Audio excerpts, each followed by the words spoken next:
everyone. Welcome to Ready, Steady, Crit. I am, as always, your Dungeon Master, Harna, and today I'm joined by my space-faring, but we haven't touched space just yet, crew. Let's start off with the one who looks like he's repping either himself or D&D Beyond. Oh no, it's an R for Team Rocket. It looks like he's repping himself. Yes, the R stands for Rage. Why Rage? Because I am Ryan and I am playing Cyrus, the ASMR Barbarian. And I will pass it to Mary. Hi, I'm Mary. I play the ASMR cleric of the Tempest kind, and I will pass it on to George.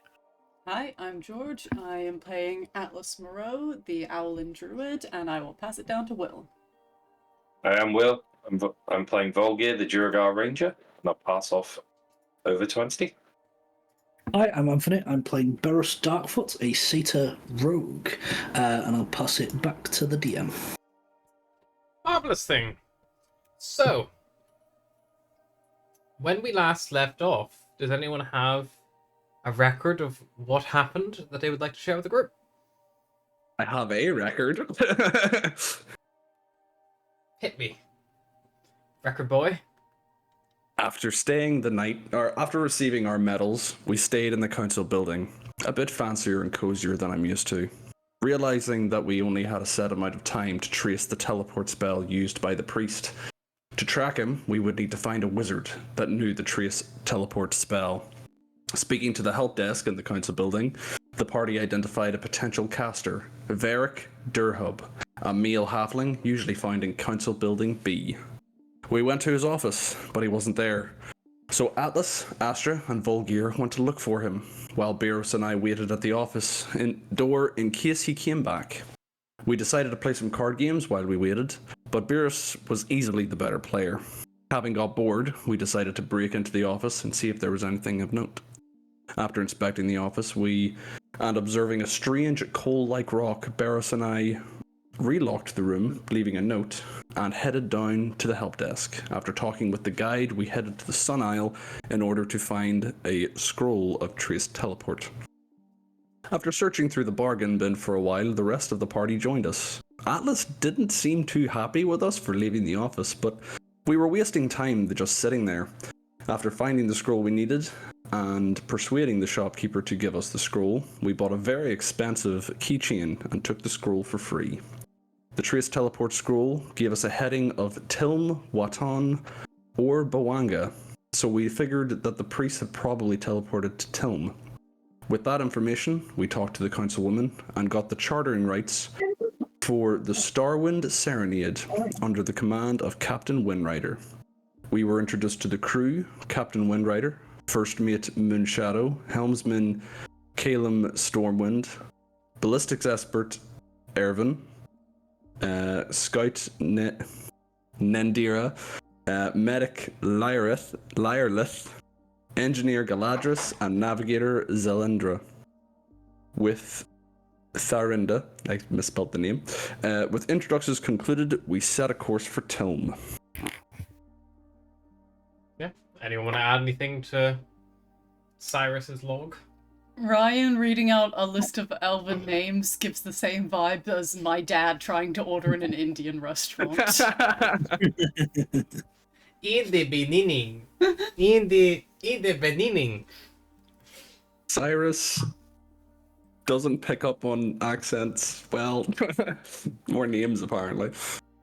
Right. And Beros will never touch weird black gems ever again without the knowledge of what it does. Errol's got his ass out in a public park. Important to state. At the risk of the diamond shards cutting his pee-pee. Yes, so Why are you crying, Sylvie? As we are all here, you're all aboard the Starwind Serenade, this beautiful elvish airship. The propellers spun to life, and the Serenade set off from Elenareth, heading east by southeast in the direction of Tilm. Now, you are may help give you a little idea of what you're tracking. Okay. Effectively, this first day you're aboard, you've kind of boarded, I'm going to call it later in the evening at this point. By the time you get your affairs in order, buy any last little bits and pieces you want to buy before you go, you probably set off around sunset. Once the ship's had all of its checks done, it's not exactly a quick departure. It's not you're there and you go. You know, there are final checks that need to be done. Rations need to be gathered and set and things like that. So you set off probably around about just after sunset. And while you are traveling, you're kind of shown roughly around the ship. It's not overly massive. Below decks, there are areas like the engineering room. There are the gantry. There's like a small like communal bunk area, a cargo hold, and there's a captain's quarters, which you don't see. There's most things you would expect to find on a ship here. If there's anything, you know, you're like, oh, I'd like to go to, like, you know, the gun deck, whatever. There's no gun deck. There's no cannons on this vessel. The only weaponry it has is a singular front-facing ballista, which can be rotated 360 degree around.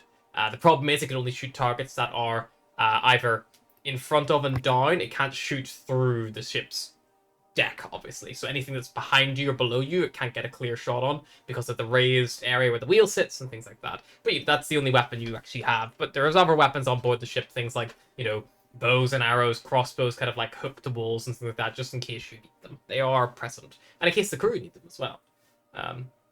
Is there a crow's nest? There is a crow's nest. Yes. If you fly up... Not an Oh, I absolutely do.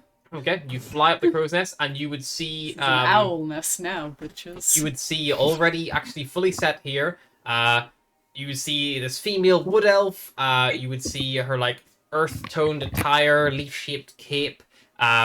She kind of gives, like, a little, like, nod as you kind of get up, and you see she's got a spyglass. She's got her little, like, bow next to her. And she has several, like, books and things here. A lantern, which is currently unlit.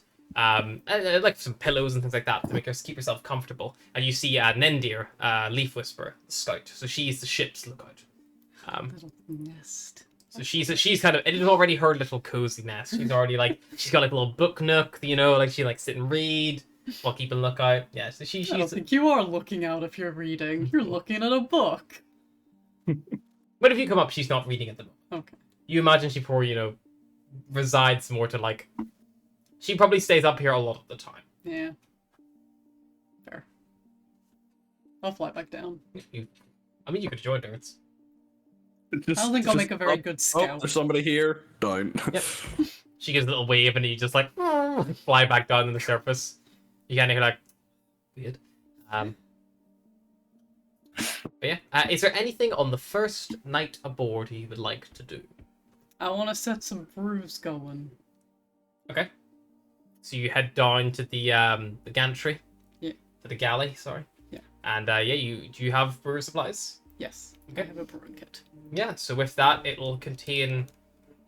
I think it's only enough just to do one brew at a time. I bought so much shit. I want to make 3 brews.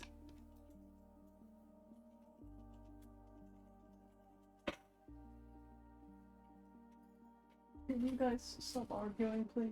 I'm trying to play Dungeons and Dragons.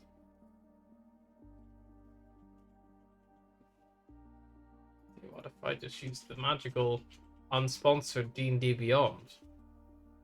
Fine. But we are open for sponsorships if anyone would like to sponsor us. They won't. Just in case. They've got Ryan, all the just money get they a need. shirt with a B on it next time. Maybe. Yeah, Ryan, fucking you fucked this up for us. But not Sorry. and then revealing that you could have just leaned into it. God damn it. I was doing my own segue into my character. Sorry, it didn't fit the narrative. On We'll narrative. never get that sponsorship deal now, Ryan. All because of you. We're gonna quit our jobs. I'll just go and get a D&D shirt. Well, So brewer supplies, they contain a large glass jug. They actually come with some hops that are already, a siphon, and several foot of tubing. So if you wanted to make 3 brews at a time, you would need you need 3 sets of brewer supplies to do so. Yeah. Yeah. Okay. Just because they're everything you need to get up. It's like, oh yeah, I make craft beer. Like, oh yeah, cool, science. So you have equipment. You need equipment. It's like expanding your. I assume that I could just use the same tools on several containers. Yeah, I suppose you could just buy a couple of extra large glass jugs, but that's kind of what's included in the price of brewer supplies, Then I will make 1 brew. Yep. I mean, you could buy a couple of jugs in addition. Oh, How price. much? Oh, let me see. How expensive is a jug? If you run downstairs and just get me my player's handbook, then I would be able to do this a lot quicker. I didn't expect to be doing so much fucking shopping on a episode where the ship had already left port.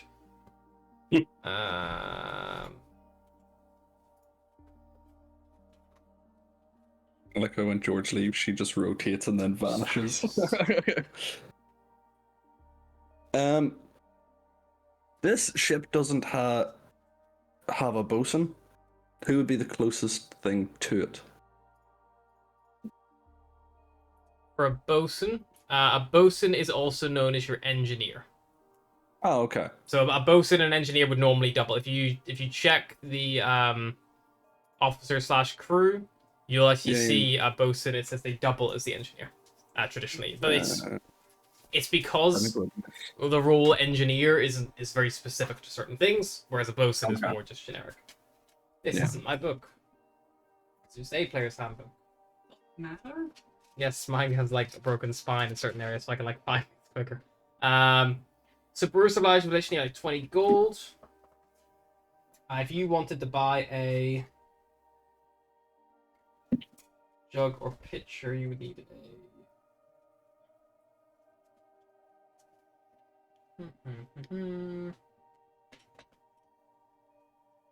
Let's call it for each one that you would need. It's going to be a gold per extra flask. Okay. They're not as big as the one you usually get in a brewer's kit because they're 6 gallons. These ones are only 3 gallon sizes. Okay. Just because they're, making glass of that size not break is a challenge in itself. Especially traveling it up to your fucking like Sky Shitty and stuff.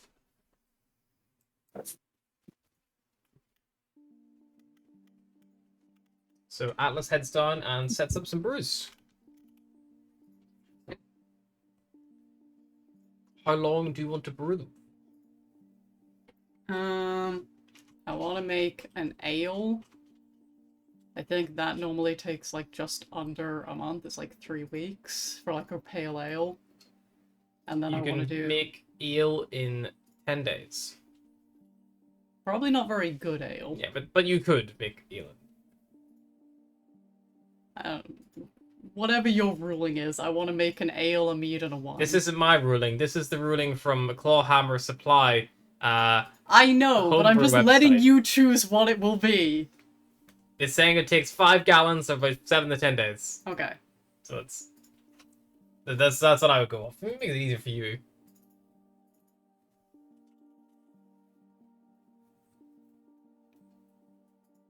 I'd say that's some pretty quick brewing mead.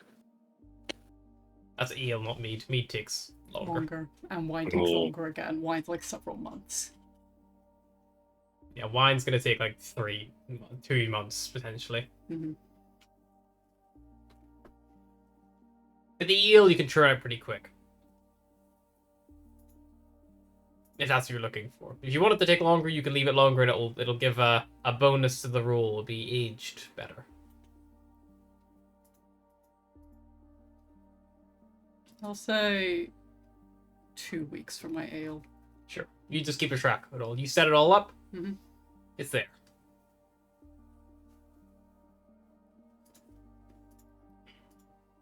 All right. While that's happening, anything else anyone want to do? Cyrus is probably just going to explore the ship, try and make himself familiar with it. If he comes by Galandris, he'll probably inquire as to what is his job, what's his work, and is there any way that Cyrus can assist him? So you head down into the engineering area of the ship. It's on the lower deck, on the back half of the cargo hold, and you see the moon elf with his very traditional colored features and things, and he has this long hollow strap that kind of comes up to his shoulder and chin. Whenever you go in there, it looks like he's working on the back of the ship has a large propeller that spins in the air and cuts through it. And it's partially exposed and open here. So the air hits your face immediately kind of coming below deck. And you see he's there inputting things to the hollow strap, projecting them up, and then going up with like an actual manual wrench and beginning to adjust and tweak things on the actual big propeller engine itself, which is fed down from the ship's wheel as well. Kind of doubles as a what's the term of like a rudder almost, like the propeller moves with the wheel. I did. You approach and he just kind of looks over and goes like, "All right." All right. What are you working on? Right now, trying to just make sure that this thing's turning properly, because the captain was saying before we docked that there was some issue with the lubricant that was a bit juddery, but I'm not seeing anything that would suggest that at all. Pulls out a cigarette. Is there anything I can do to assist? Pretty strong looking. Sure, no one's actually at the helm at the minute who's actually steering too much. If you want to just give it a little push left and right and see if you can just try to see if it's catching anywhere. Sure. He hops down from where he is, gets like a chain, loops it over one side, like clips it together, gives you one half, and then he kind of goes around the other side as well, and begins urging and heaving, and you like begin like give it a big tug. Make me just an athletics check to see how.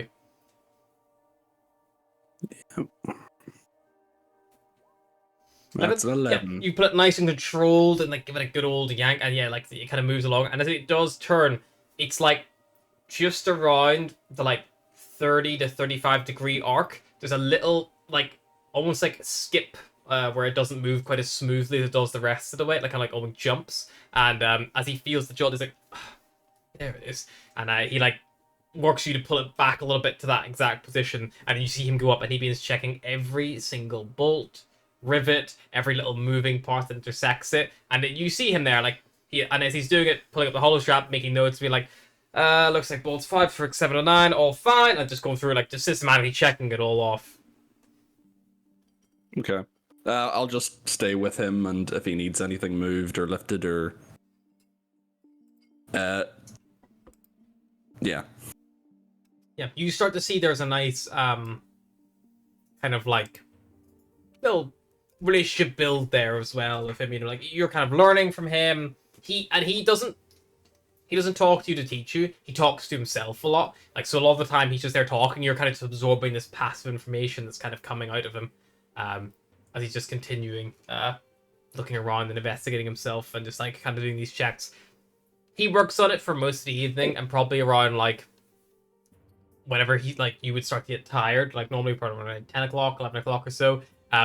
He eventually calls it a day, and he's not done yet. But like, you know, he's diagnosed the problem. He's worked out where the issues are, and he knows what he needs to do for his next day. Would he be able to teach Cyrus carpentry skills? Yeah, if you wanted to learn how to use tools, it does take some time. It's not going to be like every day carpentry, but over the course of the journey, Cyrus is planning on learning a new skill, basically. So training in a tool typically takes about 10 weeks, like to become like considered completely proficient in it. And it costs about 25 gold pieces a week in like resources and supplies and like, you know, things that you break and things like that. You know, it's, you know, works out about 5 gold a day if you're doing it on like, you know, an actual 5-day working week. What's your intelligence modifier? 0, I think, actually. Okay, then it's gonna take a flat 10 work weeks, which means that traveling on this vessel, you'll get at least 4 probably in you by the time you get this amount. So it's a good start, and he's a good teacher as well, and he will you know reward you. I think it's fair to say you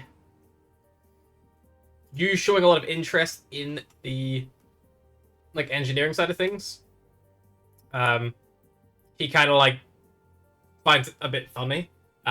Because the type of engineer he is, he clearly lacks any physical strength, but he makes up for it with his intelligence, and you're almost like the polar opposite of him. And things that maybe take you a lot, like he's there and he's like pinpointing like, and making so many big accurate calculations like that, but you're there like, if this thing needed to turn, I could just push it until it turned. You know, it doesn't, that's all the engineer I need. The thing's not turning right, I can just pull it and it turns, so it's fine. Like that's like, it's almost like a very brute force strategy over his like perfectism and like, you know, knowing where it all comes from and all that kind of stuff. Yeah.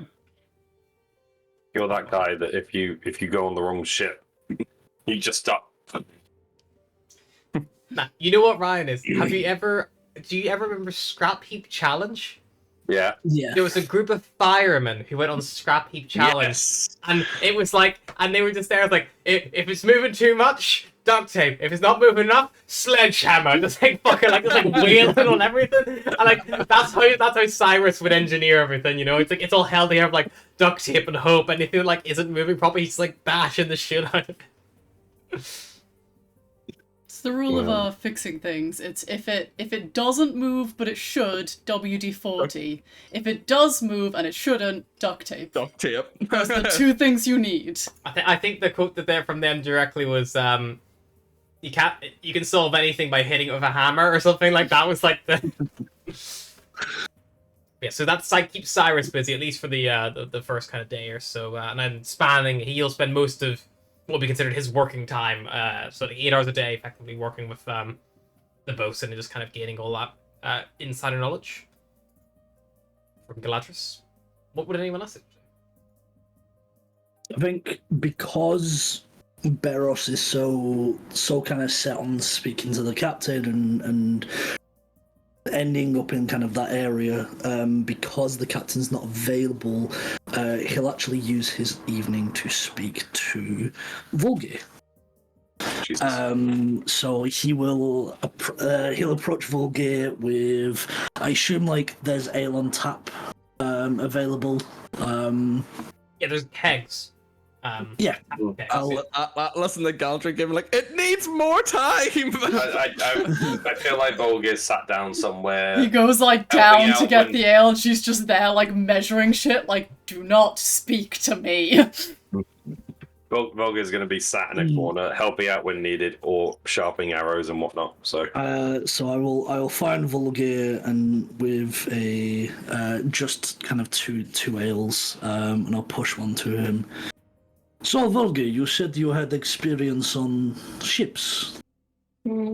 some, not a lot. I travel world for world, not a lot.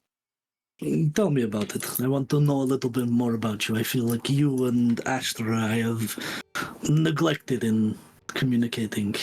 Well, I don't tend to share my life story with everyone anymore. I prefer to keep to myself sometimes. Some But- people are like that. But But we are friends. Well, companions, I'll say at the moment. You got companions on shoulders. Very well. Companions. I don't think I could ever trust anyone again to be close enough to be a friend. Well, that is a sad tale to hear. Maybe one One day for I another can- night. Indeed. Barros's new mission: make Volgear my friend. Quest crosses out like previous captain plans like Volgear friend first. You see Lireleth healing song where like the wood elf kind of like druid like medic kind of like going past doing her thing, and she's got like over here and like looks over and then like you can just see her like head cock, and then you just hear her, she's running away. You speak Elvish, don't you, Eros? So actually So do you both hear it? So you both hear it now, but she goes like, you know, I'd really say a companion is like closer than a friend, you know, like, you know, my companion here. You know, she's like muttering as she goes into the little like doctor's quarters that she has, her little like medical set up. Vibes. I'm just going to turn around and she's walking away. You make a good point. I will rethink this in future. In Elvish. Yeah, use like acquaintances or something, you know? Colleague. Something like acquaintances is probably more appropriate. Yeah, work Hmm. colleague would be good. You are no more than a work colleague to me. I see. No. Colleague zoned. You're a work friend. Not a friend, just a work friend. To be work friends or live go through No. shit together. That's really a stronger friendship sometimes. This is true. It Yes, depends you how deal with the terrible shit. your That's all working the work. environment is. Yeah. You end up like No. trauma bonded with people. Yeah. Yeah. So I'll just turn around and be like, well, if you don't want to tell me about your past, then at least how did you end up in this situation? How did you end up on this planet? I followed the way of the ships. I would say I went planet to planet, ship to ship, staying a short while on each planet. I can never go back to my home planet, so I'm searching around and just never making one place too comfortable for myself. It sounds like you and Atlas would get along. See, I feel like Atlas wants to go home at heart, though. There's a difference. Yeah, that is true. All the I don't want all the. I've got to be wary of home, but I do sense a longingness to want to go home again. I can't It is say I true. wish I wouldn't want to go home, but I just can't. But you have seen the stars, and I don't know if you feel the same way, but once you see the stars, you feel like you can call nowhere home. Yes, I know what you mean, but I don't think I've ever identified it like that, I would say. It's probably just the old pirate in me. Well, maybe. You were the people I was avoiding. Hey, listen, I'm not proud of my past, but I did have at least a moral code. I made sure that my crew were not attacking innocents. Simply filthy rich traders and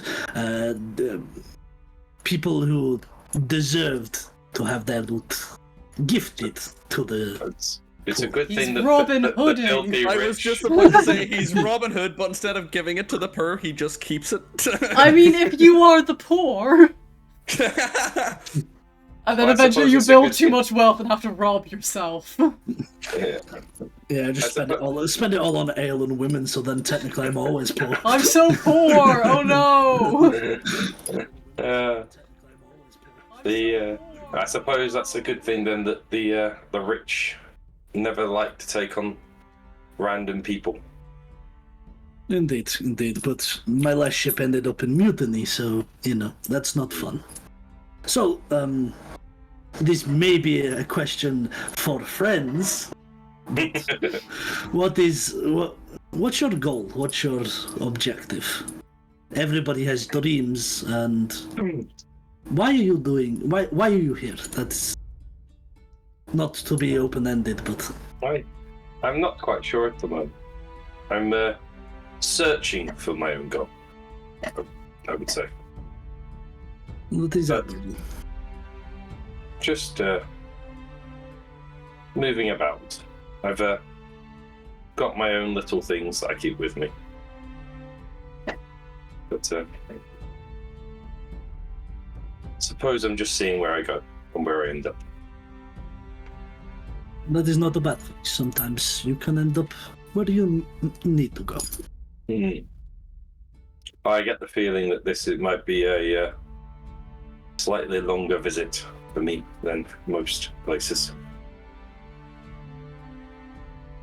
Well, I must say I've met you for more days than I've already stayed in most other places. well, then maybe we can be friends after all. Eventually. Maybe.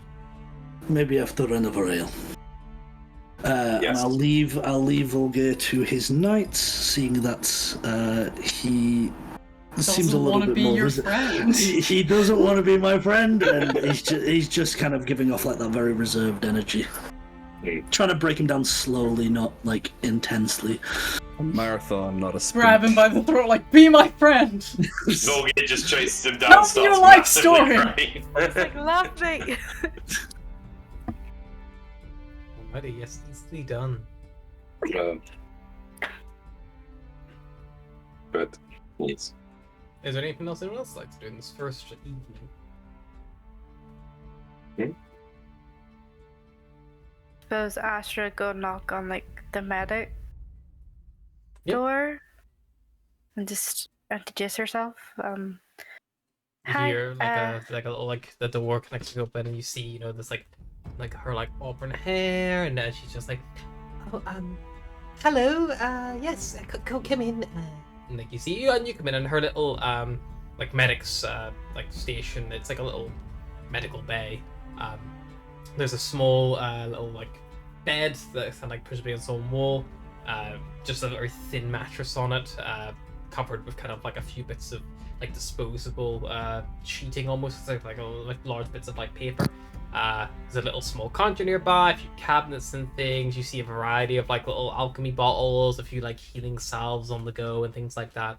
And it looks like most of these, like a quick little look around, most of the stuff she administers is primarily things like first aid. She's not treating like big horrible diseases, but mainly first aid. And she probably has a few like medicines and things like that, like basic antibiotics. Very very much like basic equipment. She's not in a high tech area, but and it's nice. There's like plants here. It's got like a very warm atmosphere. She clearly also sleeps here. There's like an additional bunk kind of on the other side of the room, which kind of doubles as her bed, do you imagine, but also could be used like a spare bed if it's required in the hospital. She kind of comes in, she was like, oh, you can sit yourself down if you like, and she gestures like the bed, like the hospital bed. I think Ashton like politely, like awkwardly sits down because you never know how to sit on one of those things. She's like, You always rip the paper a little bit as you sit down. Ashton's like, yes, hi, Are you feeling I'm okay? Oh yes, I just want to offer my services if you needed assistance on the journey. I'm training to be a cleric, so I can help with any medicinal issues that may arise. Oh, good. Yes, no, definitely.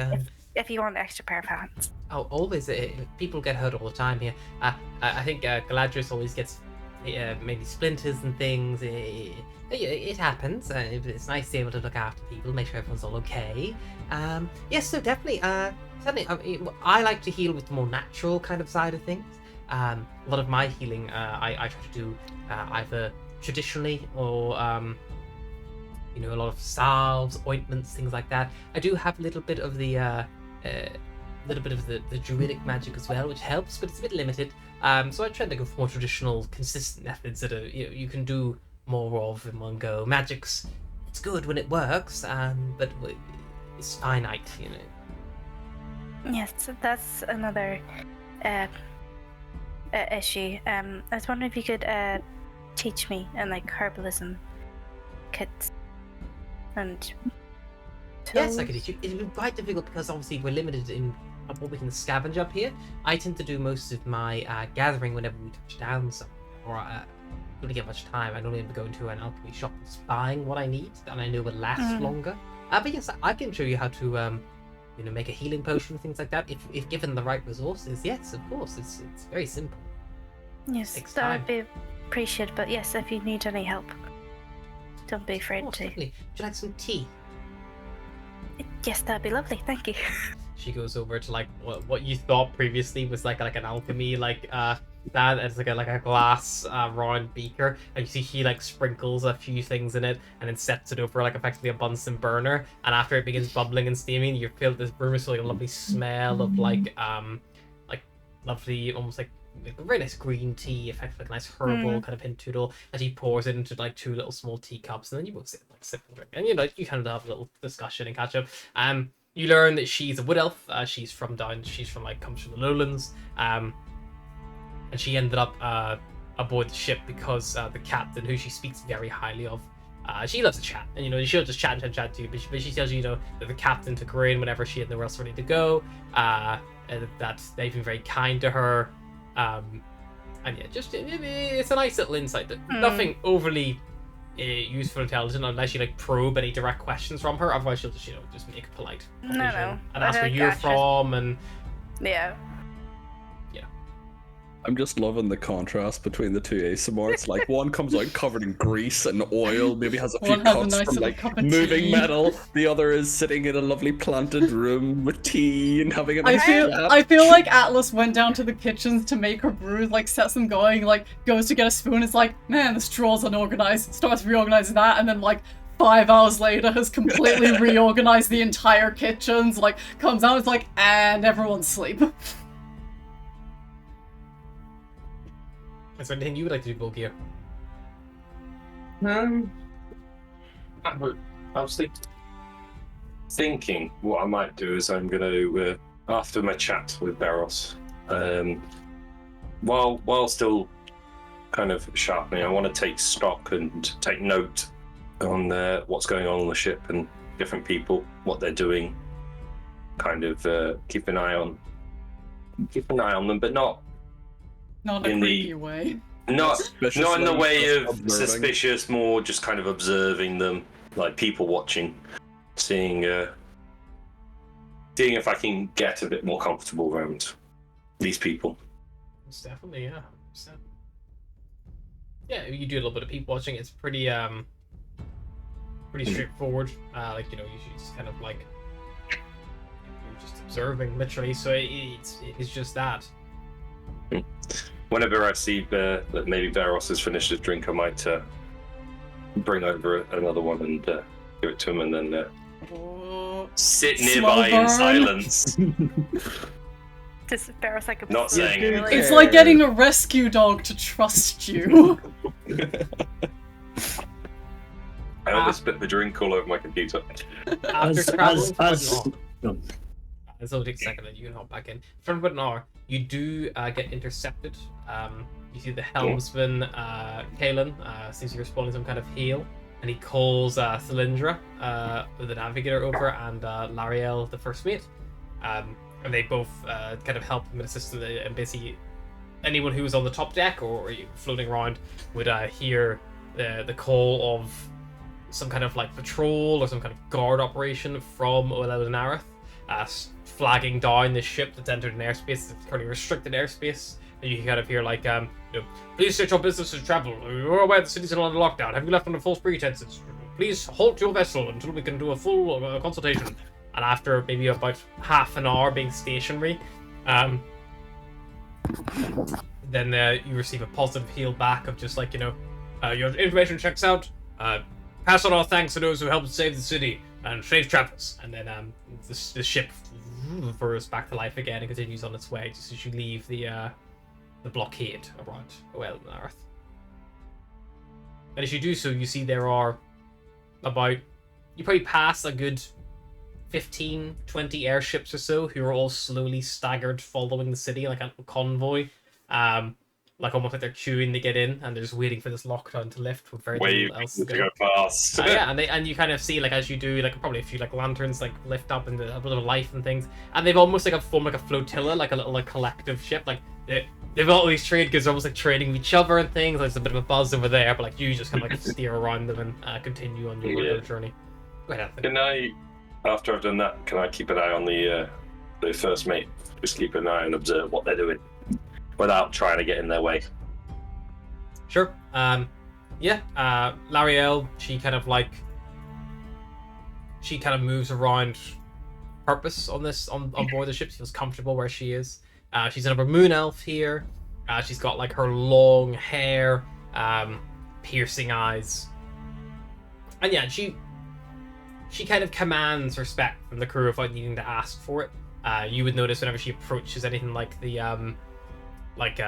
Kalen, who's like manning the wheel and stuff, he kind of naturally like almost instinctively straightens his back a little bit and like things like that. You after a while of observing, she definitely is the kind of one who would go around and crack the whip, you think, if anything was off.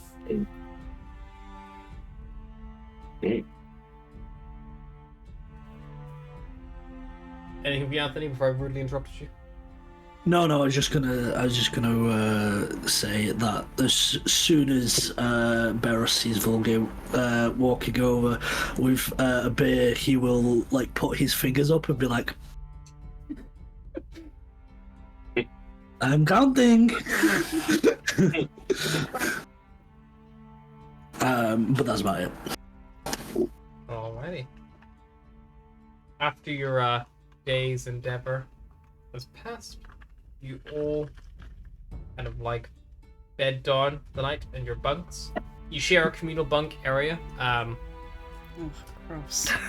at night time as well. It's not Bunking up as far away from that squirrel as I can.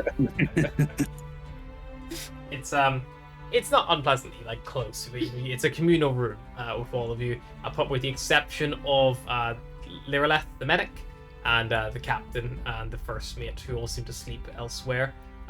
Galadris as well. His bunk is kind of like closest to the engineering room. In case he needs to run. Yeah, and you see whenever he sleeps, he doesn't really like ever like fully. He almost like he sleeps on a hammock, and like most of you will find. I mean, they're elves, so technically none of them ever fully sleep. Most of them in trance. But he does lay down as he does so, and you see he is almost keeping his ear pricked, almost like an alert dog, for any signs of anything perhaps going wrong. But Kaelin does come down, and kind of pats him the shoulders. He walks past and goes like, "Well, that's a shutdown for the night. We'll not be going anywhere. Should hopefully just hold our position. We'll see where you are in the morning." Yeah. Okay. They kind of all just like relax and chill, and although they're elves and most of them can trance to be done in about 4 hours of recuperated, they still make the full use of their time, especially when you guys are still sleeping, you know, like polite not to disturb you and things like that. The ship only really seems to travel consistently about 8 hours a day. Still covers a massive amount of distance in that time. But yeah, it's very much like they have one person who mans the wheel. And like looking at how they behave, you would imagine the first mate also probably could do so if required. But because they're not in a massive rush from their point of view, you know, they've only just left the city, and you know, they're still going for their final checks, things, make sure everyone's all in order. They've not started up an actual full revolving routine, which probably would be more consistent with, you know, like military vessels, stuff that need to keep moving all the time. They've no real purpose for that. And spending time with them as well. These are not employed by Oel and Areth or anything like that. These are contracted mercenaries, you think. They're their own crew. They don't bear the flag of anyone in particular, or, you know, of any group or organization. They just kind of been commissioned to take you where you need to go, it seems. Probably because all the other ships were needed to do things like help keep the Moon Island from falling off and stuff. You know, they're helping in their own ways. I realised we missed an entire whole thing in the other campaign. Just an elf full of ship full of elves. You only need 2 crews. You don't need a third. Yep. God damn it. Oh well. Yeah, but even 8 hours of being at the wheel, you have to take a rest anyway. Yeah, you go. Yeah, Just starts getting like draining on the eyes, and it means that they're freed up, that they have time to do more. They can more in a day, yes, but like, you know, they're still limited by physical, you know, limitations. And what you really need is a exhaustion. ship entirely of warlocks at a certain level, because they just don't need to sleep at all. Or Warforged as well. God. Yeah. There you go, sorted. Or undead, maybe, also. And then one little tiny Kenku. The Warforged not powered down though. Part of Do it they not? 6 hours, but they don't suffer like Exhaustion. and also they never shut down fully. They're still fully alert. Ah. Okay.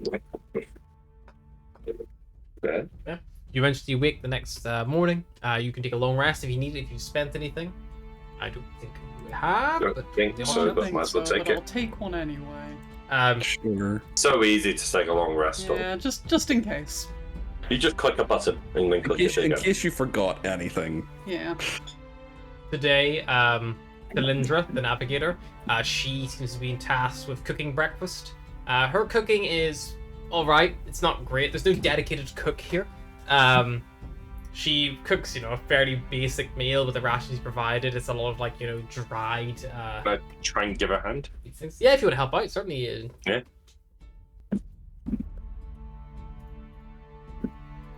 Why not? Get involved, help out. With your help, it's a little bit better. It's still not great. But yeah, she puts a bit more effort into it. But you kind of help, like, remind her about, like, seasoning maybe not too generously, which is what she was doing before. And you know, She's like, she just reaches out like, it's not like, you know, if you paid for the meal, you'd be upset about it, but you're not. So like, It's like It's This bacon food. Yeah. This bacon just tastes like salt. There's no kind of like actual dining area in the galley itself, but in the room where you'd all slept the evening, there's a large table in the middle. Oh, pardon me. A large table in the middle where everyone's like just like grab and just sharing, and people have this time to catch up and things like that.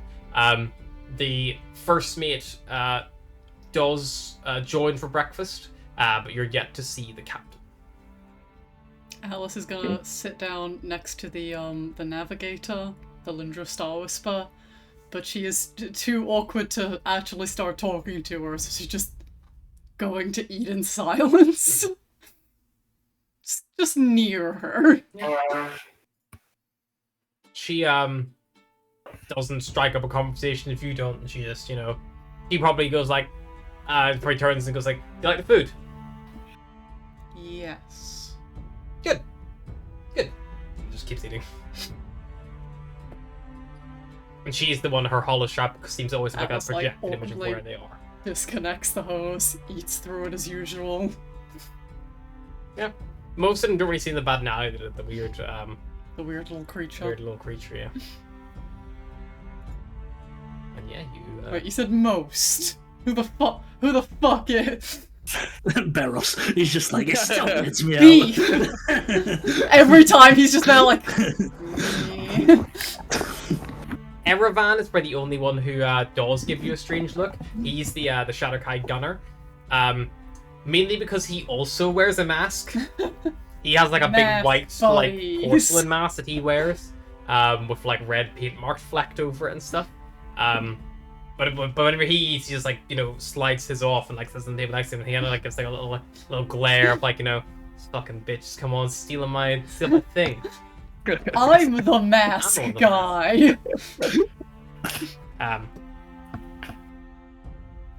But yes, as you all enjoy a bit of breakfast and things like that, as you all kind of begin finishing up, you hear the sound of heavy footfalls on the stairs, kind of coming down into the actual like first deck where you all slept and have eaten. And you see a few people like turn around, like you hear probably like Kaelin, but like, "Captain, good to see you're on better form." And you see coming down this like tall. Do we stand? Are we meant to stand? I think as soon as the captain comes into view, Cyrus stands. And salutes. almost like out of habit. No, just stands up. It's just like Captain on deck. It's just stands up.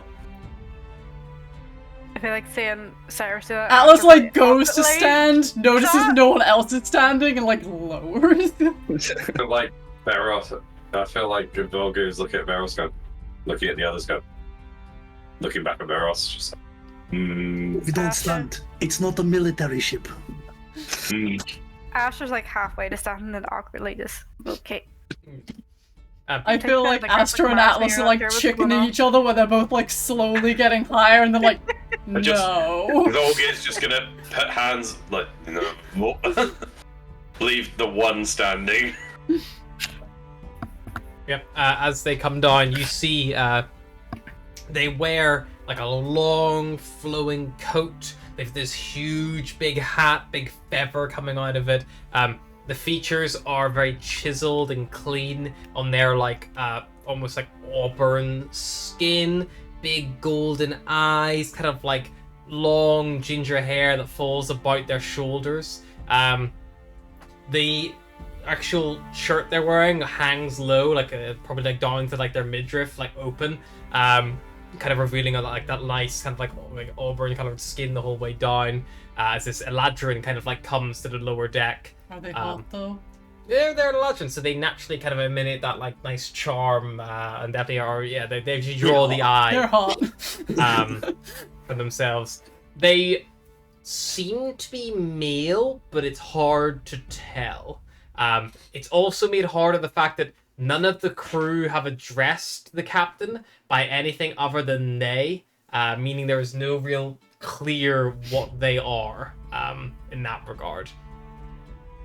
As they kind of like come to the bottom of the stairs, you see they laugh and just kind of go like, "Sit yourself down, big boy." That's They're hot. Right. Few rules on my ship. No saluting. No standing when I come into a room if you're sat down. If you're comfortable, stay seated. If you're standing, stay standing. The punishment of those is not much. More embarrassment for you. But regardless, welcome aboard the Starwind. Thank you. I'm It's Captain a pleasure to make Windrider. your acquaintance.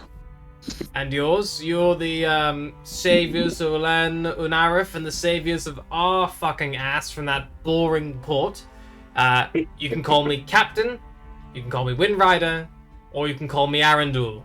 Do not call me Aaron, please. Only my mother can call me Aaron, and she's dead. I'll call you I like anything, this guy. Where's the necromancer? The fuck? Funny. No, I shot her myself, so if you bring her back, I'll shoot you as well. Anyway, regardless. Look, we were given instructions to take you to Tilm by the Chancellor of Valel and Arif. We can do that. Of course, we'll honor our agreement. But, like, look. We understand your mother, you did fucking something big enough to become the saviors of Valel and Arif. Probably save the city or whatever from whoever the fuck thought it'd be a nice idea to try to pull it from the skies. But, you know, at the end of the day, you don't have to go there. You know, you're not employed by them. You're not held by any duress to do it. If you want to go anywhere, on Kemnor, we'll take you there.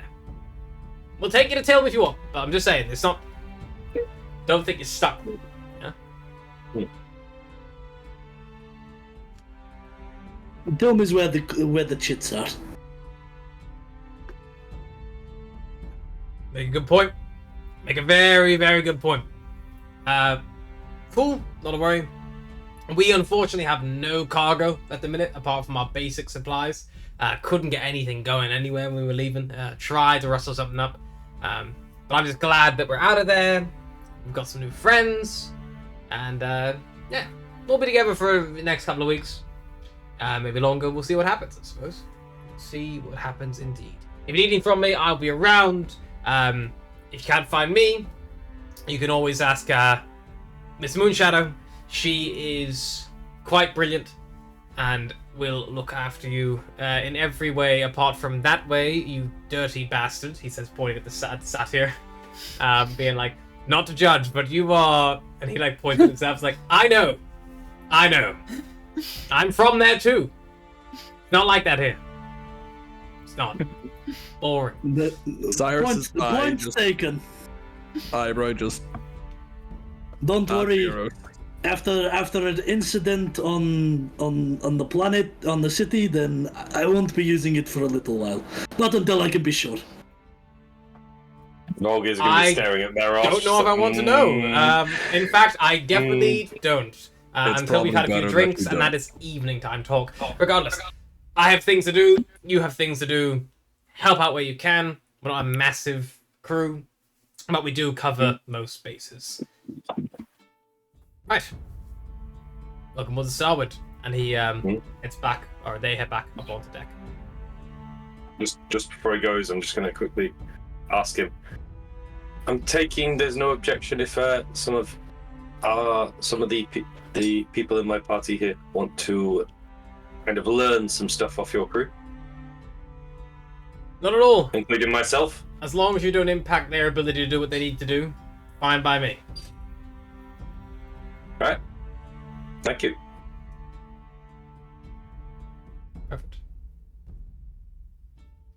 And yeah, they leave you to it. You finish up the round of your breakfast. People kind of begin going about their jobs. Eventually, the helmsman takes his position, forms a hollow strap connection with Galadriel Cyrus that you would see, and they appear to be in direct communication with each other almost at all times while piloting. And it seems like, you know, we've got a pretty heavy crosswind coming in. We're going to be adjusting about 45 degrees to the north, and then you'd hear Galadriel, 45 degrees north, got it, turn, and then you hear the of everything moving and shifting around, like, oh, looks good from down here.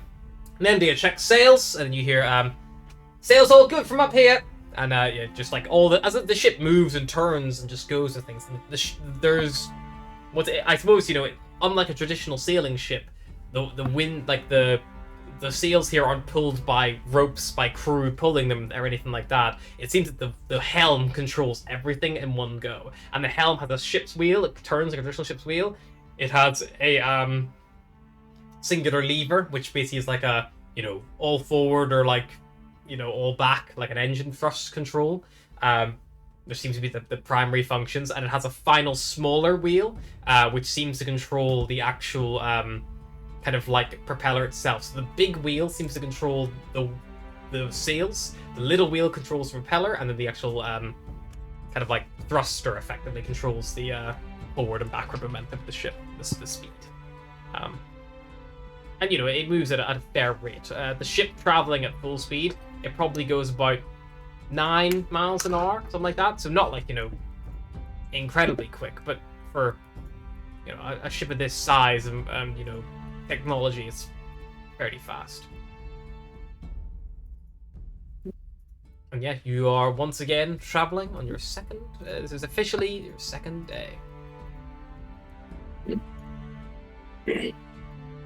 Volga's going to keep a distanced but a close eye on the first mate, trying to pick up things, making notes. How subtle are you being with this? Not very subtle. Okay. Just with a book. just trying to stay out of the way. Was So it standing in the foreshadowing? corner, predicting movements, standing to one side, staying out of the way. Okay, make me just a Focus general, let's call it stealth check to see how much you stay out of her way. Okay. Ooh. Where did my roll? It's a 14. My roll 20 is Okay. not Yeah. linked. You so keep yeah. far back enough that even though she does clock you a few times, she's never close enough to be bothered to come be like, what the fuck are you doing? But she clocks it. Like, she acknowledges that there's something happening, but she kind of just leaves it. It's just not worth her time. No. Ah, yeah, and you observe her, and like, she spends her time kind of moving around, talking to people, kind of gathering all that, just like general bits and bobs. Is there anything else anyone else would like to do? I would like to follow the Lindra Star Whisper like a puppy. Okay. Be sitting in the crow's nest looking out, and Alice is just like floating No, that's the behind her. navigator. No, Linda Oh. spends most of her time near the ship's wheel with Kalen and kind of like giving him directions and things. I feel like Alice has two things here. One, she wants to find out more about navigating, and two, she wants to touch the big wheel more than life itself. And you see Flindra occasionally goes to the edge of the ship. She looks over. She references her hollow strap, and then she turns back to Kalen and is like, I think we've missed a turn. I'm not seeing that forest we should be passing over right now. Can you just take us around a little bit? Let's just see if we can find and get back on track. Are we definitely going east, yeah? It's like, that's what the compass says. Lindra is a little busy to immediately pick up on your spaniel behavior. But then she does eventually, once kind of the track has been reestablished and she establishes that they're going the right way, she's like, okay, head this way for the next, let's call it 3 hours, and I'll check back. She then turns and goes like, what do you want?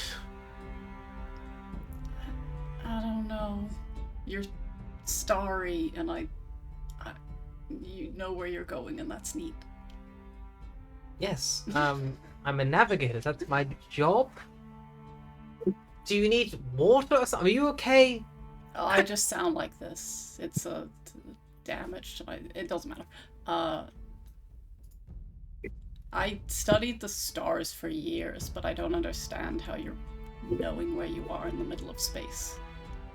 Oh, honey, if that was the pickup line, that was awful. I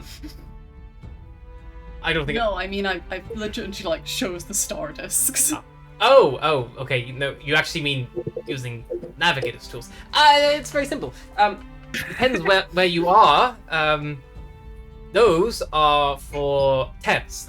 You using those here wouldn't work. because they depend on what star you're near and what other stars look like. From here, it's fairly consistent. You only really need a couple of star maps, and a record of the time of year. Because we're like a fixed point, you know? So the stars always are moving around us.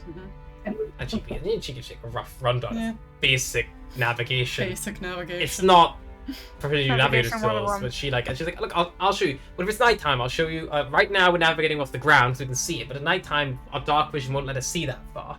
And I'll show you how we do it then. Or on a cloudy day, what we can do as well with the sun and things like that. It's all about knowing where you are. That's the most important bit. If you don't know where you are, you can't get to where you're going.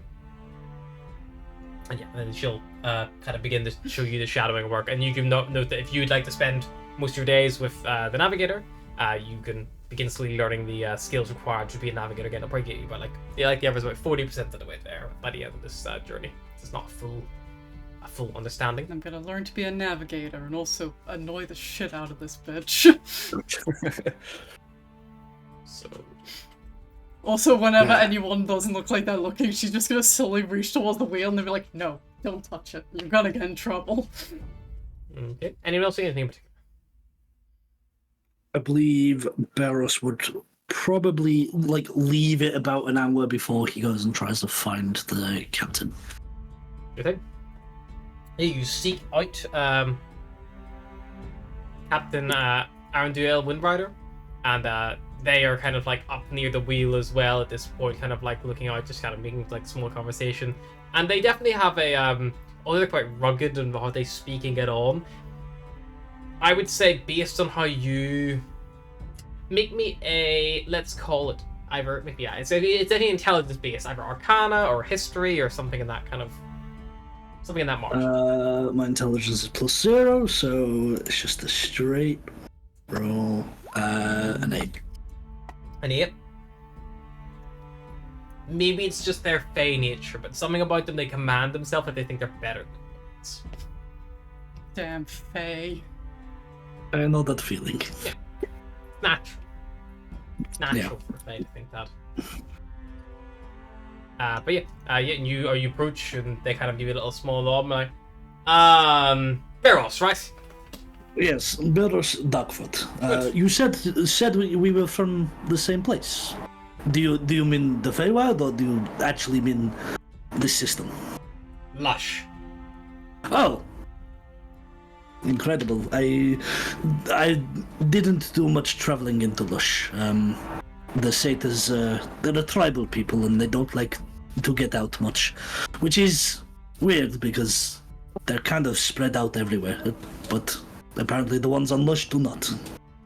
I used to have a tev that I could fly along the belt itself. It was quite something. I've traded for a long time up there. Long story short, had to leave, made a few poor decisions, and now I've come down here where I can also trade, but from the safety of a planet. There's an atmosphere between me and those who don't like me very much. But I can understand that. I know Satyrs. They're always interesting, fun folk to party with. You know? Yes, our parties are definitely something to behold.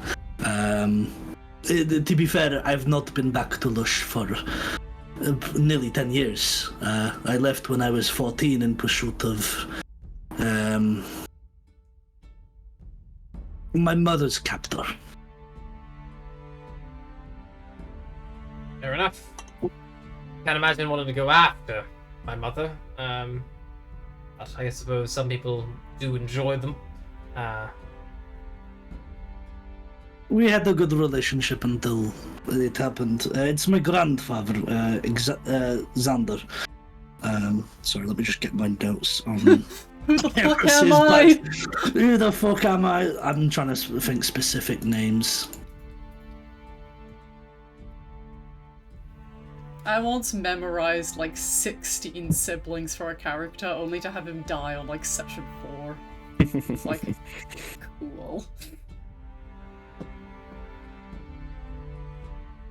I don't recognize Xander. Lieutenant Xander.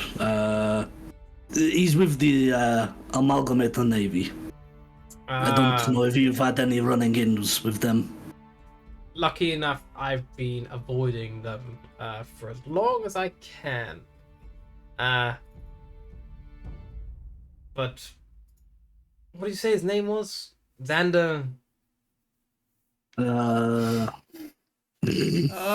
Scribbles your notes. He's somewhere. No, more notes. Let me just navigate the world anvil. Scroll. I have right. Xander Mason, so he may go as Lieutenant Mason. Maybe. Doesn't ring any bells. Doesn't sound like much of a satyr's name either.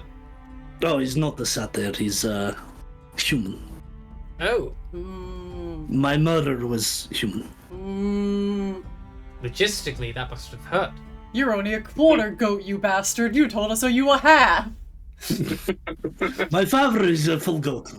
That makes more sense. No, but yes, I spent some time on the ships, just traveling around. But that, which brings me to the point. Sorry, I'm not very good at. I can talk someone's ear off too much. Or so I've been told. One day I wish to be a captain of my own and have my own ship and crew, eventually, when I've found the right people. And you seem to command your ship with a level of respect that is admirable, and simply I'm very jealous. I was wondering if by any chance you could take me under your wing for these few weeks, teach me the basics. I'll stay out of your way. I'm simply here to learn, and then if there is anything I can help with, then I am at your service. Make me a persuasion check. Does he get advantage because they're both from the Fae? He's none at 20. No one need it. He leans in, they lean in, sorry, and they give a little nod, and they go, "Alright, I'll show you what I know, what I've learned of these last couple of 100 decades and years and centuries. But, yes, I'm very lucky I've got a good crew here. Tell you what, the motto of the Starwind is a place for all. But if you take on the right people, they give it all for a place." Kind of gestures, a little nod of his head. It's count them here. How many of these crew are hires? No. Exactly. Most of them, bar maybe Erevan, probably haven't even tasted the sky. Or I swooped down, made them an offer. Probably stole them from families, from agreed marriages, from wherever it is that they were destined to go. You need to give them something that they want, that they know that they want. And don't be a dick about it either, be honest with them. They know that they're here because I want them to be. And I know that they're here because they want to be. If you pay someone to be here, the loyalty's just that. They go where the money is. If you want a good crew, you need the heart to be in it. Which is hard enough to find sometimes. That I know. But yeah.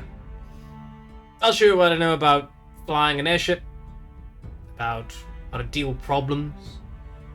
I'll have you catch up with my first mate as well. She's kind of like the bad cop, but it's needed.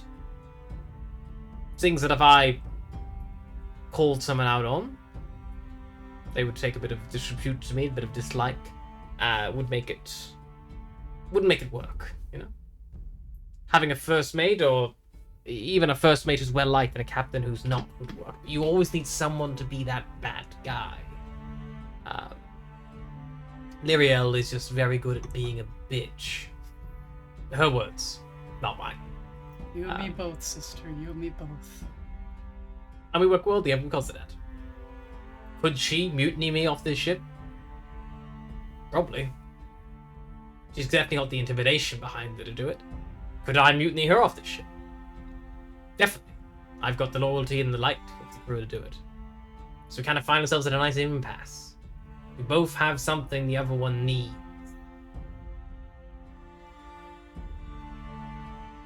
It's a fine line and a fine balance when it comes to managing people. But that's all you are as a captain. You're managing people. Yes, there's all the logistics and things and docking here and docking there, but that's what a navigator's for. This needs fixed. That's what your bosun's for. How you get from one place to another. It's not your job. It's your job to say, I want to go here. It's their job to make that happen. You don't need to know everything works, but it helps if you do. Means that, for instance, if Galadris, perfect example.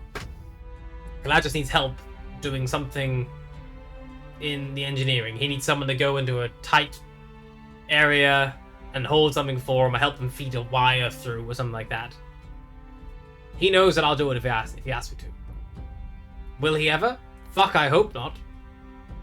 But if he does, I'm there. The reason being, because he thinks that I will, and he knows that I will. Whenever I need him to do something for me, he does it. No questions asked. The most important bit about being a captain. Not about knowing everything. People around you can know everything collectively. That's how we all have our own jobs on a ship. But it's about having the respect from everybody to make sure that everyone does their bit right. And when needed. I'm sure you need to know Eros. We'll see if we can make a captain out of you yet. We shall see. And if not, maybe a first mate. See how much of a bitch you are. Barros, I think you could fuck this captain if you try. I think Barros would be the one getting fucked. Either way, I'm happy. He's got real Just alpha happy to be energy. there. Just happy to be there.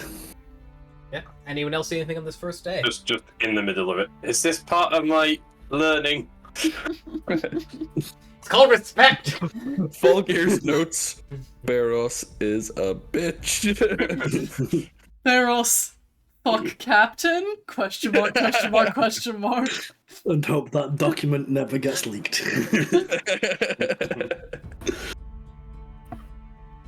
Right. Well, while this is happening, I think it's fairly obvious everyone has kind of settled down on an NPC. Atlas is kind of leaning towards our navigator. Cyrus, the engineer. Volgir, the first mate. Astra, the medic. And Barros, the captain. So I am going to share with you those stat blocks. So there is first mate. Oh, Jesus. There's the medic. The first mate has great tits. There's the navigator. Just Oh, say so- it. Just say Is it. everyone getting everyone's? Everyone's. So you can all have a look, and it helps you kind of like get a little. Just say her image popped up. Yeah, I've only got an image. I've not got anything else. You know, Yeah. stat block. No, Say, Yeah, just Yeah. getting images. Just I'll a get, token. it's just bio and info. They should start expanding now as they Oh, go through yeah, the page. something's a little Yeah. dim. Where is the chat? I am missing it. No, it's popping up on Roll20. Yep, go to roll Oh. 20. There we go.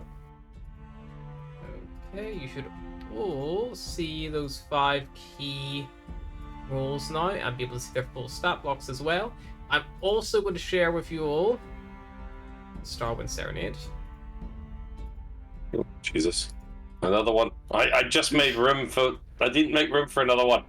Another one. So, this is the basic kit out of a I need more screens. Of a ship, yeah, you fucking do. I only have one. I've got 3 and I'm still running out of screens. Drag down and there'll be more. Like, drag okay. the thing away. And you'll get more. What is it? Is it Windows... what is it, Harry? Is it Windows D for a new desktop? Yeah, I think so. I think it's the virtual desktop, isn't it? No, that just brings up your desktop. Don't do that. But yeah, so you should all see, in your journal now, you should have, under the Starwind, you should have a variety of people. I'll also open up the Gunner and Helmsman, but I won't show them to you directly, I'll just share them so they are in there for you.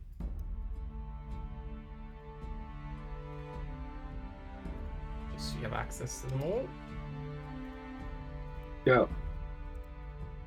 A lot of them are just like D20s for me. Yeah, like mine are loading just D20s. Yeah. It's a lot. Yeah. It's You a lot may of need shit. to reload your roll 20 to see. Harry's crashed all our computers.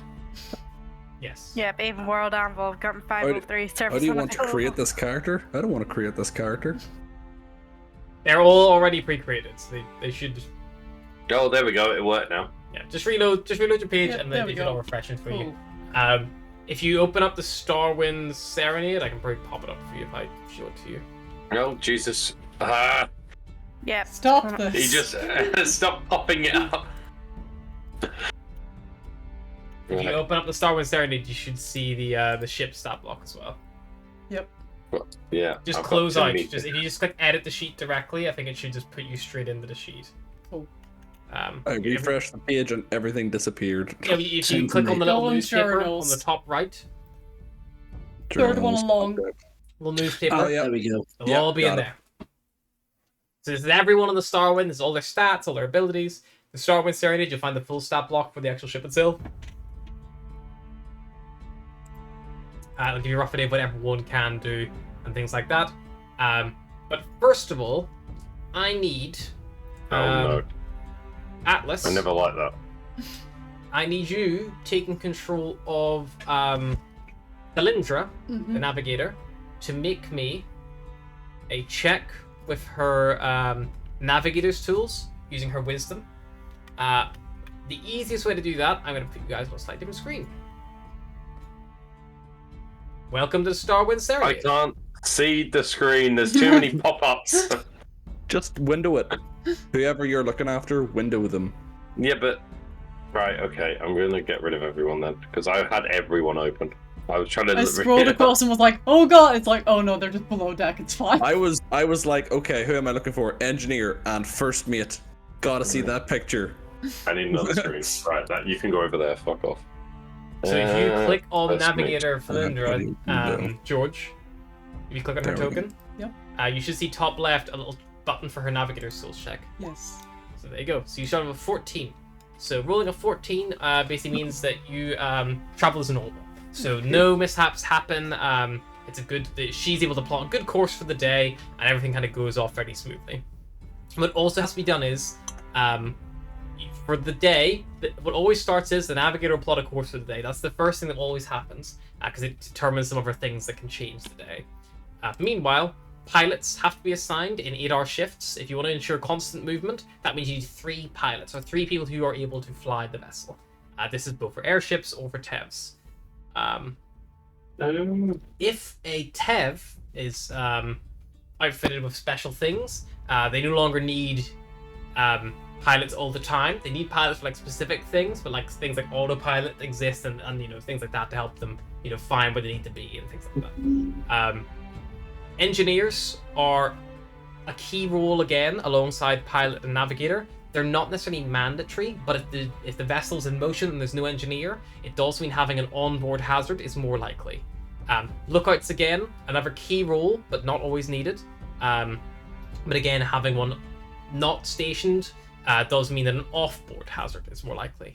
So now that we've had the navigator check for the actual general navigation, I would need someone to roll me for onboard hazards. So let's have Cyrus roll that, because he is the engineer, acting as the engineer. Just roll me a D100.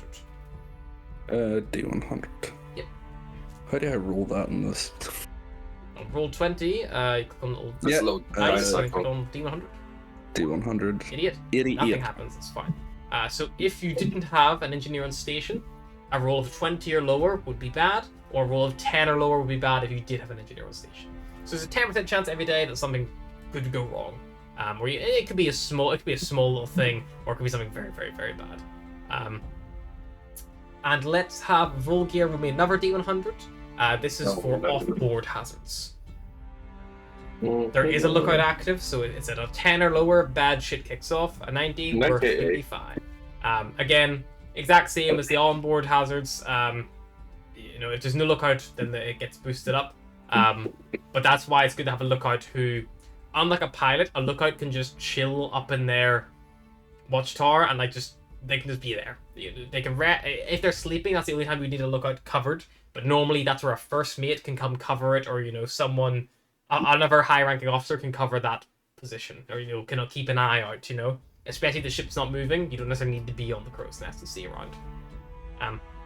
Yeah, that means this first day goes off without a hitch. There are no complications, and you travel for the first day cleanly and successfully.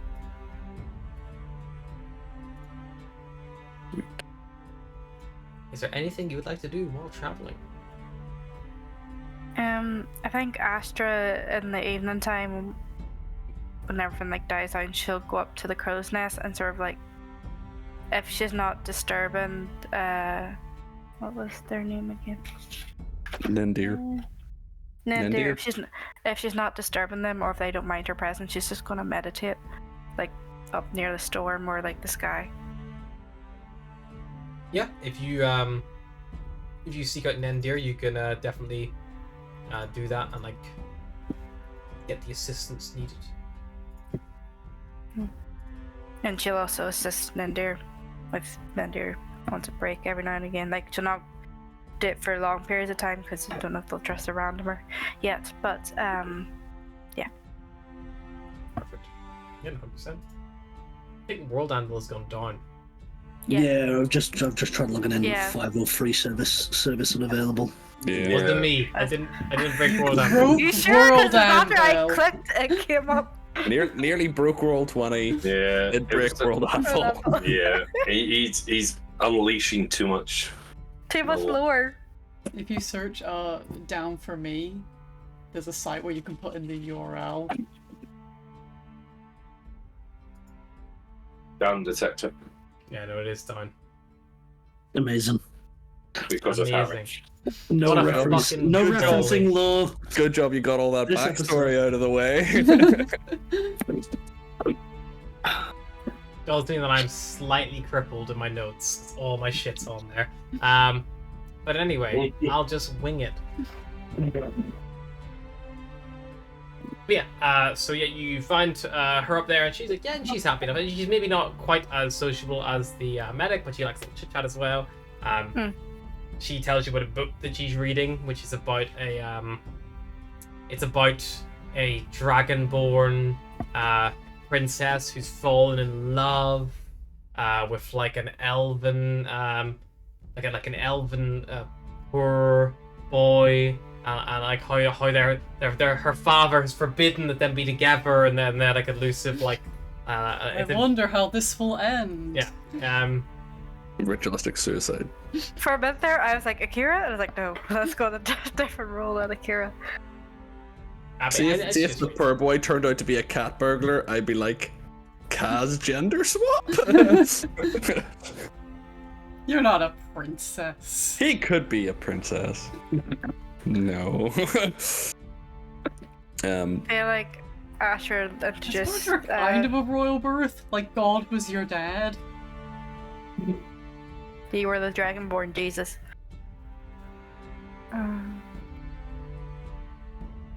Harry just, I don't think so. Just from that statement, that's all. Yeah, Dragonborn Jesus, if Jesus was stupid and really buff, but also charismatic. So what, Jesus might have dragonborn been Hercules? really buff. We don't know. Who knows what's under those robes? That's definitely sacrilegious. Anyway. Apologies to any Christians watching, but also not really. I mean, every time he's on the crucifix, he's always buff as fuck. He's always buff as hell. He's shredded. Do you think they were like, we were seeing you in the robes? He's like, I've been working out, I might as well.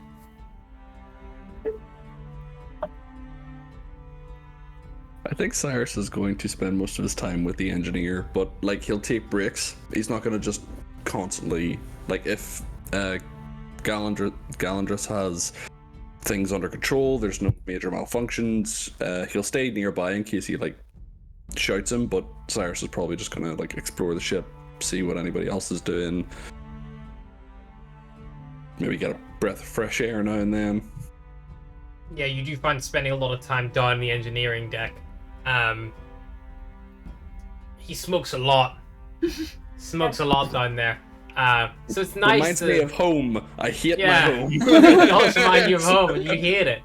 Cyrus leaves this ship with more knowledge on engineering and also the early stages of lung cancer. Yeah, but you It's like leave how Galadrius to his builds. stuff, and yeah, you get a little exploring yourself and kind of like have a little scout out and things like that. But yeah, that is pretty much it for you. If there's anything else.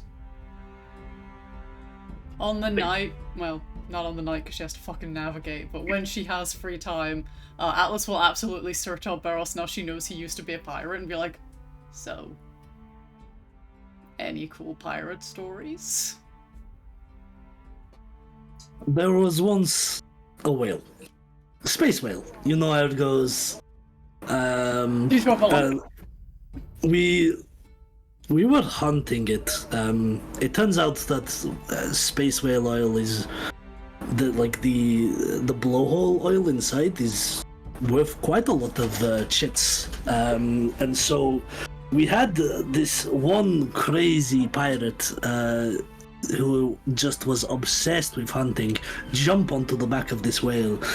And She he brings used out to her carry book and starts like noting stuff he used down. to carry two war picks, and he just jammed these war picks into the blowhole and tore it apart. It was the most gruesome thing I've ever seen, but also it was rather entertaining. He brought down an entire whale on his own. That's so fucking cool. But it's weird because I don't know the perspective what you might find cool, because I was a pirate, so robbing the rich, it depends if you class it as cool, but we would target wealthy merchants and diplomats that we didn't like. Also the Amalgar, the military, the navy. Forrest's notes. I Barros's would, notes have disappeared as well. yeah. World the- Anvil is back up. Yay. Out of curiosity, I Suddenly- tweeted them and said, not ideal going down mid-session, guys. Then it just came back up magically. That's customer Yeah. service there, people. Just gotta bitch and moan. Everything's Which- cool to me, Barros. which I I military haven't ships? gone anywhere. I haven't done anything. Everything's So- cool. A little bit about myself. I don't think I've divulged too much, but when before I was born, a ship, a TEV, crashed on my home planet of Lush, and the people, the group of people from that ship included my mother. And she met my father as a resident of Lush, and they fell in love, and they had me. You know, it goes. What's gonna pick up? You keep role-playing. I can't see it. I can't read it. What is it? It's World Anvil actually did tweet. They did respond. I tweeted and they responded 1 minute later. We're back. Sorry it crashed during the session. Really page to bring you right back. Thanks for letting us know. So there you Good job, go. World Anvil. Great customer service. So but it turns out that my mother's father, a lieutenant within the Amalgamate Navy, was hell-bent on finding her after the crash, and his name's Xander Mason. He used the might and the power of the amalgamate to find her, and he took her away, and it was not willing. And so I swore from that day that I would find him, and I would gut him like a fish, and I would bring my mother home. But I got lost in my dreams. I never really grew up. I left when I was 14. I stored away on the ship. I spent 10 years bouncing around different pirate ships. And when I found a crew that I liked, we were different than some pirates. We would not rob from the poor. And so some members of the crew who were more used to robbing blindly, no matter who, decided to mutiny because my captain would not attack a trading ship bringing supplies to a planet that needed it. A refugee situation. So it's kind of weird. I'd say I'm a pirate because we did travel the sea, the space. We did board ships. I killed a lot of people, but I always made sure that I at least had a moral compass. But in the eyes of the law, regardless of my moral compass, it is against the law. So now that I have realigned with what I desire and such, my goal is to become a captain, find a crew, and go and wage war on the Algamite until my mother is returned and safe. Well, I'm going to the Omphalos to talk to the Amalgamate, so maybe you should come with me. Maybe, but I do not have enough confidence in myself that I will not unleash 10 years of unbridled rage on these people. I'm planning on releasing quite a lot of rage on them too. Well then, it seems for now our goals align. I just have the biggest urge to be like, did somebody say rage? Rage. My question to you, Atlas, is this. Once all this is done, once you get what you desire, because you seem to have a little bit more of a clarity, what then? Well, what I desire is probably going to take a few lifetimes, so I probably won't see that. I can just plant the seed and hope it grows. And I don't really have a plan beyond that. Honestly, I never thought I'd get this far, and I probably won't get much further, so I'm just trying to do something big and clever before it's over. Well, if you ever decide that you want a home, maybe we can form a crew. I see what these people have. It's what I want. It's what I see in us.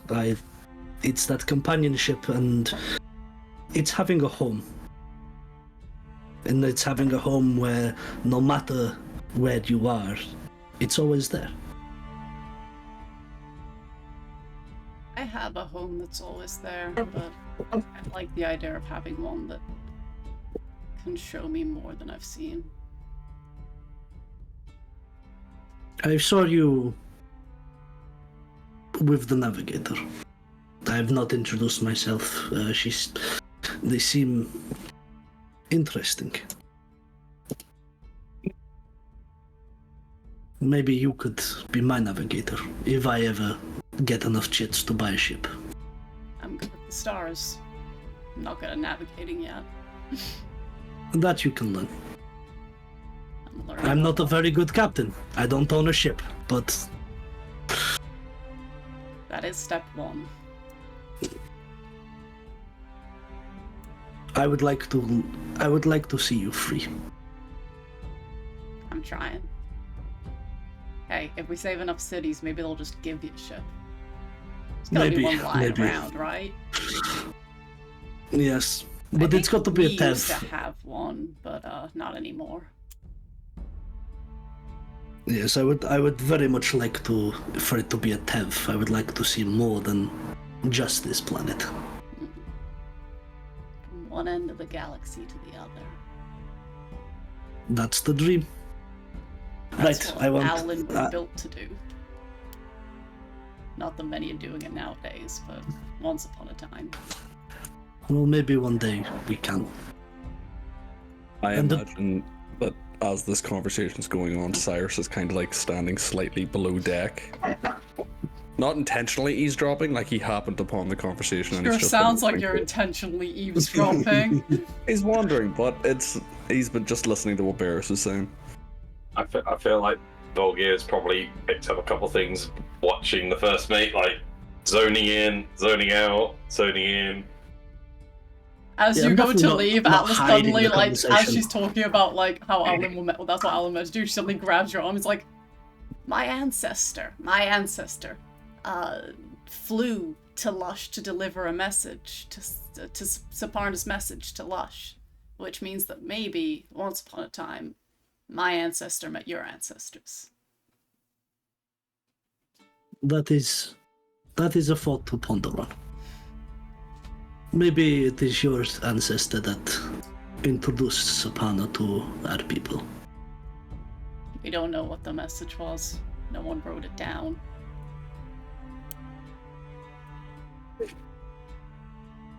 Well, I'm sure it lives on in my people, no matter what it was.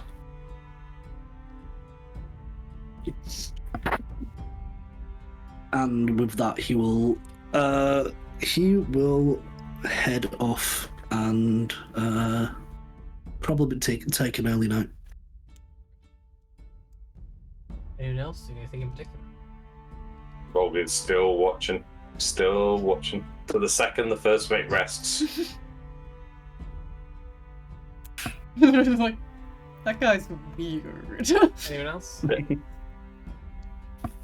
Astra's probably meditating either at the front of the ship or at the crow's nest. Trying to see if you can sense any storms out there.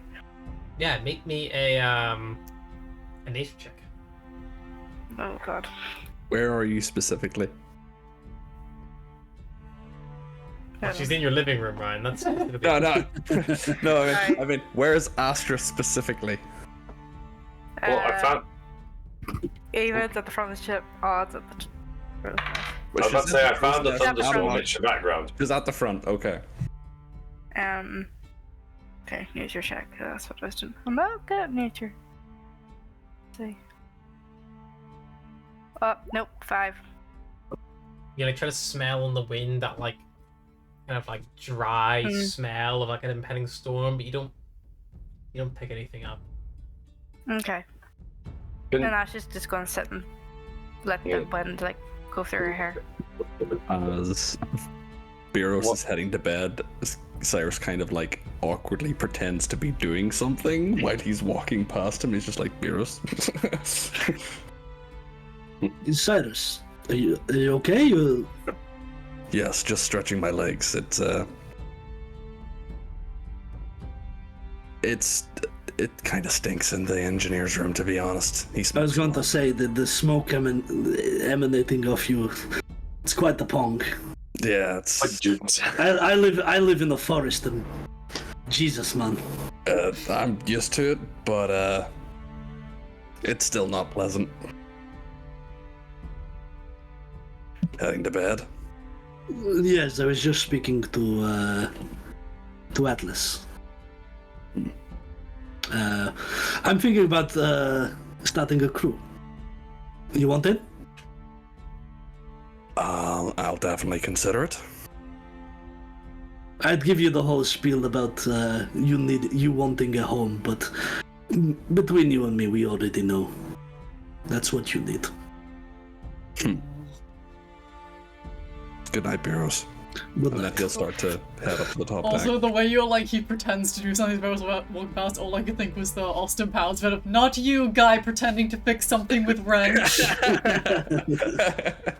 The second the top upper deck starts to lighten down and everyone's going to bed, Volgir starts to relax a bit more. He's a bit more ilk. He's going to start making like conversation with some of the crew that have maybe the first mate has spoken to throughout the day, but try one-on-one it when they're alone and out of the way, not doing. The easiest Anything to one avoid. to isolate is going to be probably the Wood Elf in the Crow's Nest, Nendir. She's on her own a lot of the time. Or the Helmsman, Caitlin. Because they both have fixed positions.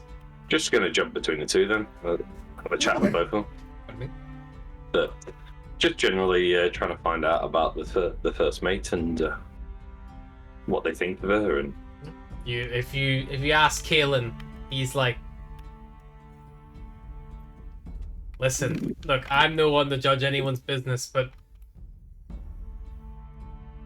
Lariel is feisty to say the least. That's what you're looking for. I mean, go right ahead. You know, you ever picture having a house together, kids? Hide the knives, hide them. See her when we're on shore leave, what she does to those poor boys. Look like they're dead when she finishes with them. You're only spurring me on. no, I've been on a couple ships and I've never seen a ship run quite so smoothly. If I read just trying to learn damage. for future. See how it goes. She's very strict. She knows what she wants done and how she wants it done. Oh, we love that in a woman. Is she ever crest too much? Or does she know the limits? She knows when to draw the line. She's not unbridled in her anger. You wouldn't want to disappoint her, That's how you end up with the shit jobs. Why do I get the feeling you're describing a mother? She's kind of like a mum. Bit like that, I guess. She kind of sees us all as a family. I mean, we all do in a way. We're not. And you never want to disappoint your mum. No. That, and if you do, she'll have you God clean help the you. latrines for a month. So. And when I say that, I mean, on the last shore leave, drank a bit too much. Came back so hungover I couldn't steer straight. By hungover, I mean I was probably still a bit drunk by the time we left. I think she took me off the helm for a good 3 weeks. No. Yeah. Well, I must admit it's quite nice and quiet up here. Very peaceful. Left alone with your thoughts. It's just nice having the wind in your hair. And there's no fresher air than the air you get up here, I see what you mean. Yeah. There's nothing quite like it. I know some people go higher up there, but I don't know. If I fell from this height, I'd die. I'd have at least a few seconds to think about it. At least if you fell from most heights, you'd die. It's true. Just what you're counting on is hitting the ship on the way down. Yeah. Something you don't expect to hit, maybe, so you don't have time to fucking think about everything. I think that would be the dream. Like the first mate's fist as you fell off because you're a bit too drunk. I wasn't just drunk on the phone with the ship. Oh, she. But if you did, God help. God help me, indeed. Anyway, Oh, look. God help. If you see Thalindra, can you send it my way? Because they're kind of nearing our timestamp here she gave me last time. I need to know if you just steer or anything like that, or if we're still actually on course. The wind's been quite fierce today, so not really sure where we're kind of I will. still on track. Well, I'm heading my way back down now. I'll pass on the message as I go. I'm going to go find her and then pass on the message. And then head to the helmsman. Ask the same kind of questions, see what response I get. That would have been the helmsman he would have speaking to. That was Caleb. Oh, sorry. Not Caleb, the lookout. You had the lookout, that's an Endir, yeah. So you pop down, have a look around. Cylindra, you eventually find and send her towards Kalen. And then heading up, you climb the rigging up to Nendir. And as you come up, you see she's kind of like nestled right below the railing of the crow's nest, like out of sight. From like the initial look in, so you like peek over the top, and she's there, like legs crossed, like little book in her lap, and she's like just reading away. And as you kind of pop up, she's like a whip it straight up, and she sees like something in her peripheral, like, oh, fuck. I thought we were gonna fucking hit something or something. Jesus. Oh. Sorry about that. No, it's fine. Just not many people come up here. So, although to be fair, if that was the stage of you hitting something, you yeah, might be a bit bad already. That's why it gave me such a shock, because I thought I would have had a lot more time to worry about that kind of thing at this height. You'd hear the cracking of wood beforehand. I would hope so. At this height. Yeah, no, you're right. You're right in a way. Sorry, I only know the name of the girl who comes up and sits sometimes. Then she doesn't even speak that much anyway. Astra, I think she's called. The Asimar girl. Yeah. I only know her, and no one else has really bothered much. The flying thing looked at me for a bit and then went away. Yeah, I'm Nendir. I'm Volgir. kind of Good to meet you. I'm just trying to learn a bit more about your first mate and the job she does. Yeah, no, she's she I works hard. prefer it when it's a bit quiet out here, so I thought I'd come see you where it's nice and quiet up here. Yeah, Lariel's nice. She comes across as, hard and strict and mean, but she's just a person. She's just authoritative. Yeah, I mean, you don't want to do anything. She doesn't like you taking shortcuts, I guess is the best way. She doesn't like me reading up here much, but she turns a blind eye because I'm good at what I do. Well, you thought you hit a rock. Yeah, that's why I was so shocked. Because we shouldn't be anywhere near land. Right now we're over the open ocean. There's nothing around us to look out for. Iceberg? And this high up? You'd hope not. Especially in this area. We're actually really close to the equator of the planet. An iceberg, when it reached here, would be so small, it would be even a normal traditional sailing ship would struggle probably to even be impacted by it. We just get bounced up under the hull. I can't say I've got the navigator's tools with me to navigator's maps with me to know where we are. I'm just trying to pick up as I go. Right now, we're kind of in the middle-ish. I do a little dabbling in navigation, but that's really not my strong suit. Flindra she's the one. If you want to go about navigation, that's the kind of person I go to. But it's fine. And I like up here because I kind of get left alone all the time. And, some people remind me of things I don't like to think about. You're fine. You're a dwarf. It's a long story. I don't really want to get into it. But some people just can have bad memories of things. It's nice to be up here on my own and just keep my eyes out. And I know what you mean. The quiet, the stars, just getting away from all things you don't want to think about. It's always nice. It is, yeah. It's nice. And up here, you almost surf the clouds themselves, So what you reading? This one is it's about an undead. He's been around for a long time, and he meets this young gnomish girl who doesn't really know much about the world. And I think this is the basic one, but it might be there was another book series released at the back of this one. This might be the kinky one. I'm not sure. I haven't really got to that bit yet.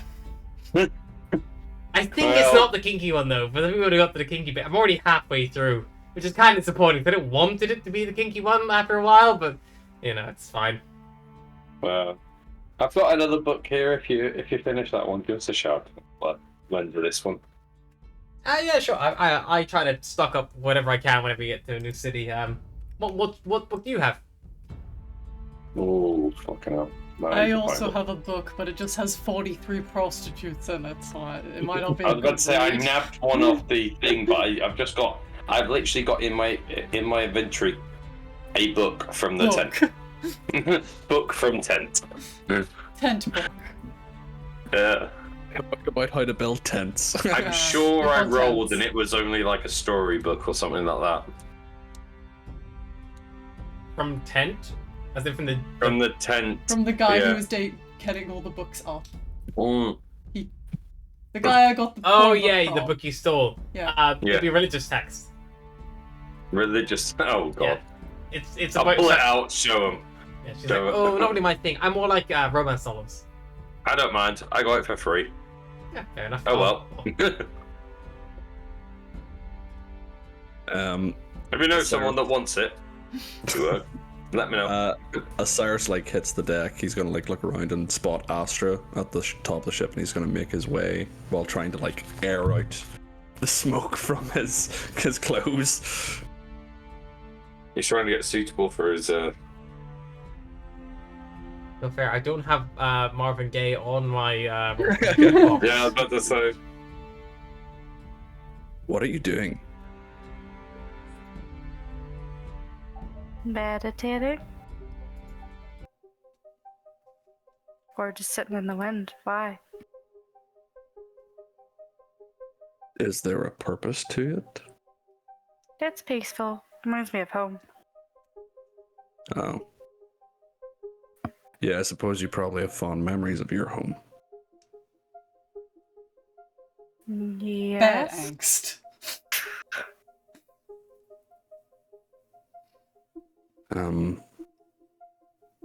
What was it like? Green. Windy. If it was stormy, you could smell the rain from nearly everywhere on the island, tangled into the salt. It was peaceful.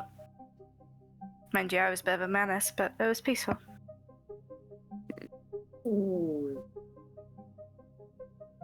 Why are you traveling? Why decide to leave such a peaceful place for potential chaos and war, fighting, death? Trying to find the next storm. It's kind of like a rite of passage for Tempest clerics. Surely And- storms are everywhere. Depends on the kind of storm. Like a magical storm? If it's one actually created by an apple. Oh, it's a god hunt. For proof, or... You know, they're not around anymore. I'm not so sure about that. And what makes you say that?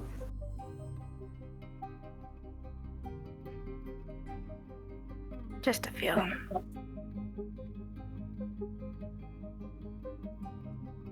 What makes you so sure they're not?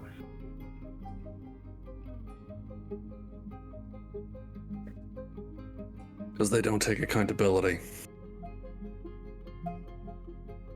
I grew up on... Well, I was born on feud.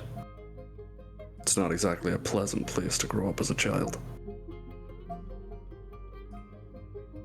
Worshipping the god of war. You grow up tough or you don't grow up.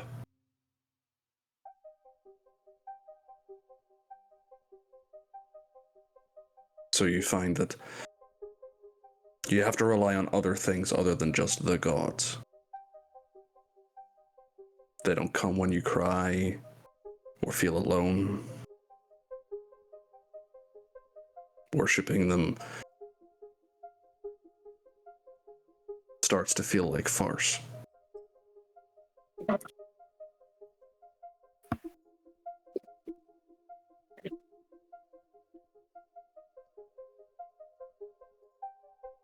The thing about Napo is every storm, every wind, every breeze even, it feels like he's still out there.